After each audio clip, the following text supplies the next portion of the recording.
Hey Luke, do you like art? Sure, Michelangelo, Leonardo, Raphael. Yeah, but what about pony art? Pony art?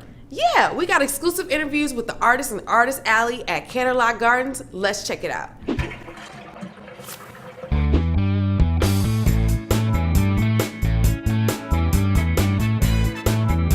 I started out in school just doing normal art, still lifes, landscapes, learning the ropes, and I still do, but it's really fun to also produce art for the My Little Pony fandom. I hand make hats, make the patterns, I stitch them together, I put the cutie mark on. I also make other hats besides pony hats. But, well, this is a PonyCon. What are they here for?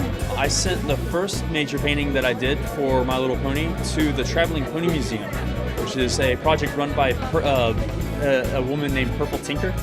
And she has a museum that travels around to various conventions and displays it. They have everything from a piece of melted plastic from BronyCon to a signed plushie signed by Lauren Faust. I went to PAX Prime this year. I've been to Otakon, Anime Next, Anime Expo. I've been to BronyCon. I really like BronyCon. That was a lot of fun. I don't have another job. It's been hard finding a real job, so I made a job. Really, this is all a hobby for me. I do commissions through DeviantArt, and through that I'm able to basically fund my hobby. This is the first convention I've ever been to, and so far I've been able to sell a lot of the stuff I've just been accumulating in my room. So. Oh, I love ponies. Ugh, you're so annoying. I hope a bunch of zombies come into the studio and eat you alive. What are you talking about, Luke? I don't know. I think I've been playing Resident Evil 6 a little too much. But can you blame me? Let's check out Tyler's review.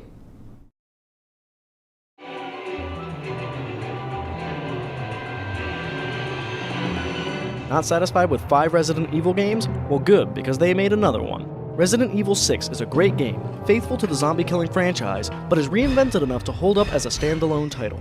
The best game of the franchise so far, Resident Evil 6 boasts beautiful cinematic cutscenes, telling a story that rivals most Hollywood films. There's a slight chance you might actually be emotionally invested in the characters. The game's visuals prove effective, amping up the familiar horror factor fans love. For added replay value as well as perspective, the game features 3 different campaigns. All 3 campaigns are unique, yet their stories are interweaved with the zombie outbreak. Each of the campaigns can also be played co-op, either online or off. When playing alone, the computer controls your partner. And for the first time ever, a computer-controlled ally is actually competent, even helpful sometimes. On the downside, there are too many cutscenes per gameplay minute, resigning the player to a passive gaming experience. The storytelling ends up hindering the gamer's potential enjoyment of a great third-person shooter.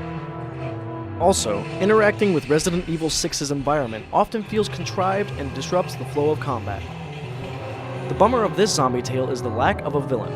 Without a true climax, all of your invested effort in the characters offers little payoff.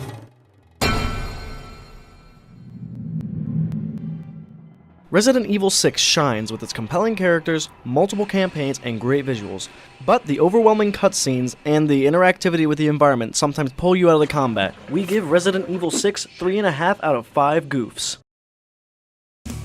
Like what you see here on Goofing Off? Then follow us on Twitter, like us on Facebook, or check out our website. Crazy for Instagram? Send us a picture of you watching Goofing Off and we'll put you in the next show. Retweet us and you might win a chance to be on Goofing Off.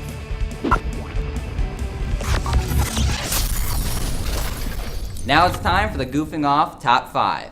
With the recent DVD release of The Avengers, we decided to pick our top 5 comics that will never be made into movies. And our number 5 pick is Lobo. Didn't they try to make that into a movie? Yeah, but it never happened, so it's on the list. Number 4 is a Silver Surfer. Being in Fantastic Four does not count as having your own movie. Number 3 is Aquaman. Who wants to see a guy swim around and talk to fish? Coming in at number 2 is Ant-Man. Didn't they announce their film at the Comic-Con this year?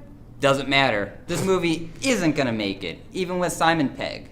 And our number 1 pick for a comic that would not be made into a movie is Wonder Woman. Aw, man. I would have loved to see that movie and her spandex. Next time on Goofing Off, we go back to Farnham Manor.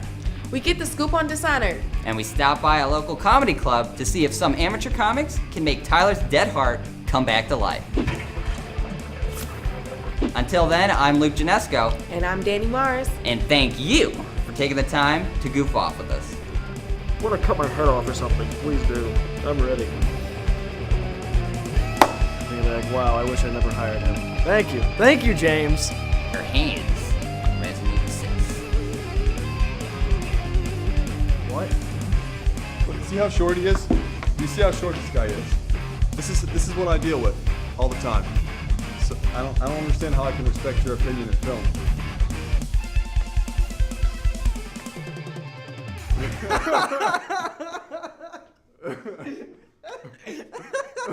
This program was produced by ZTV at the University of Akron. To find out how you can make Emmy-winning media, visit the UA School of Communication online. ZTV. Make media. Make a difference.